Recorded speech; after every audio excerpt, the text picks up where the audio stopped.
Alors, ceci étant, moi je voudrais commencer par dire, et c'est ce que tout le monde a constaté dans ce pays, qu'il y a incontestablement une justice de vengeance qui est en cours. C'est ça la réalité. Vous savez, Farba Ngom et Tahirou Sarr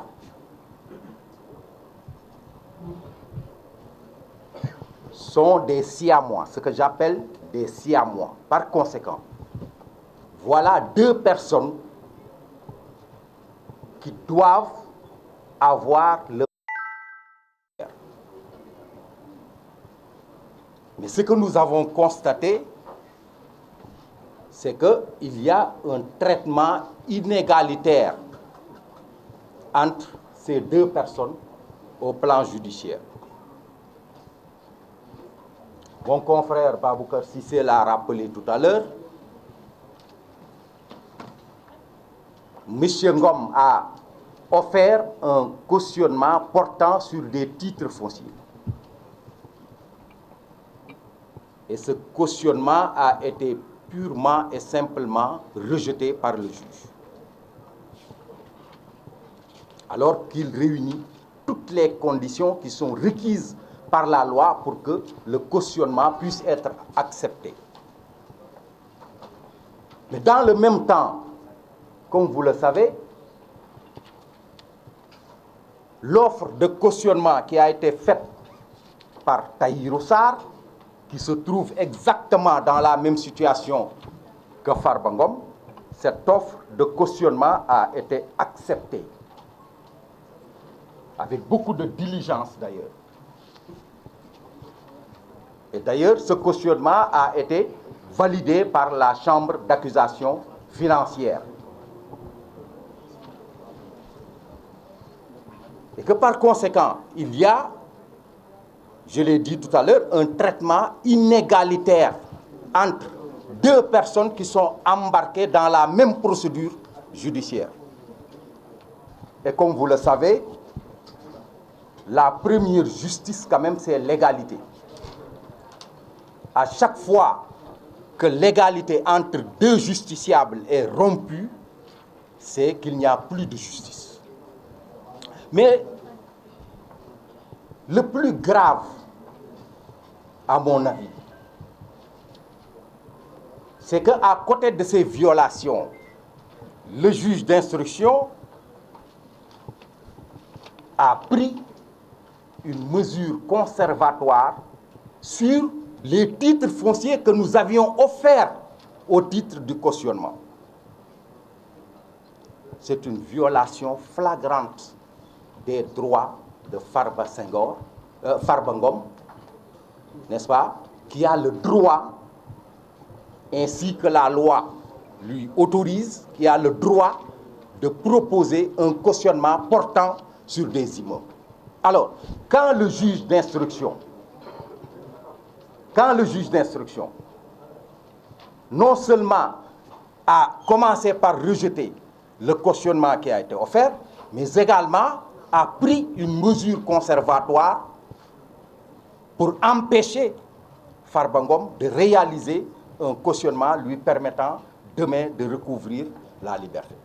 Alors ça, nous disons que c'est une violation flagrante des droits de la défense. Ceci étant, moi je voudrais dire que, à la lumière des dispositions des articles 152 à 155 du Code pénal, que nous devons lire à la lumière des dispositions de l'article 140 du Code de procédure pénale, Farba Ngom n'est pas compris dans le champ de répression de ces dispositions.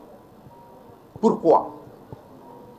Parce que les dispositions des articles 152 à 155 énumèrent les personnes qui sont susceptibles d'être poursuivies des chefs de détournement de deniers publics et d'escroquerie portant sur les deniers publics. Et Farba Ngom n'a pas la qualité des personnes qui sont énumérées par ces dispositions pénales.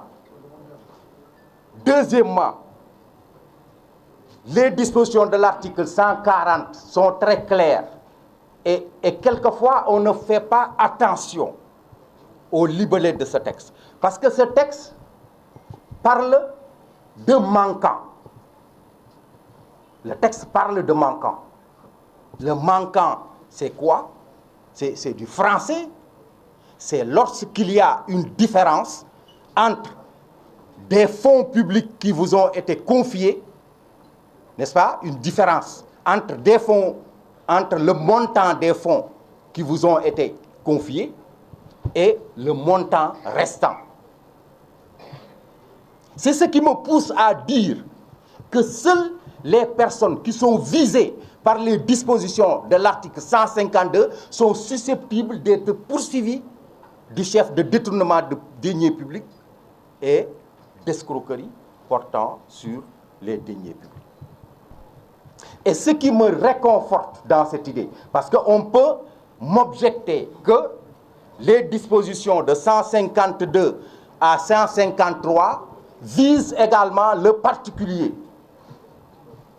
Mais il ne s'agit pas de n'importe quel particulier.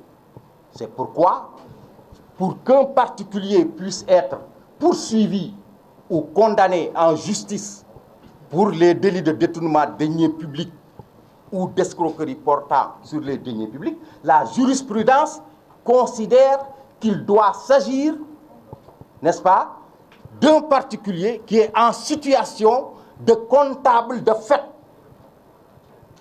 On ne peut pas être poursuivi, n'est-ce pas, du chef de ces infractions-là sans être en situation de manier les deniers publics. Malheureusement, dans ce pays, le parquet manipule les concepts juridiques en fonction de sa volonté pour mettre en prison des citoyens. Telle est la situation qui se prévaut aujourd'hui en ce qui concerne Farba Ngom. Évidemment, il n'est pas question pour nous de plaider sur la place publique le dossier. Le temps viendra où l'on démontrera de façon nette, claire et précise, n'est-ce pas, que Farba Ngom est complètement innocent. Alors, cette manipulation des concepts juridiques à laquelle se livre le parquet signifie simplement que ce parquet-là dispose de pouvoirs exorbitants. Et ce pouvoir exorbitant du ministère public, comme vous le savez, a été décrié véhémentement par les tenants actuels du pouvoir quand ils étaient dans l'opposition. Mais depuis qu'ils ont accédé au pouvoir, avez-vous entendu un seul d'entre eux en train de reposer ce débat? Personne n'a entendu l'un quelconque des tenants du pouvoir actuel, n'est-ce pas, décrier les pouvoirs exorbitants du parquet, parce que ce parquet-là, même si une chambre d'accusation composée de 5 magistrats du siège vous accorde la liberté, il suffit que ce parquet fasse appel pour que vous demeuriez en prison. C'est ça les pouvoirs exorbitants du ministère public. Donc voilà les quelques observations que je voudrais faire pour que l'opinion comprenne que les droits de Farba Ngom sont en train d'être violés et de façon très grave, parce que tout à l'heure mon confrère l'a rappelé, des saisies ont été opérées alors que Farba n'était même pas encore inculpé. Alors que la loi est on ne peut plus claire. Le juge d'instruction ne peut prendre des mesures conservatoires que sur les biens de l'inculpé. Alors que dans le cas d'espèce, alors que Farba n'était pas encore inculpé, des saisies ont été pratiquées sur ses avoirs bancaires. Alors, voilà ce que je voulais dire. Et je repasse la parole à mes autres confrères. Donc, Elhadj Oumar Youm, vous permettez. Donc, c'est Elhadj Oumar Youm.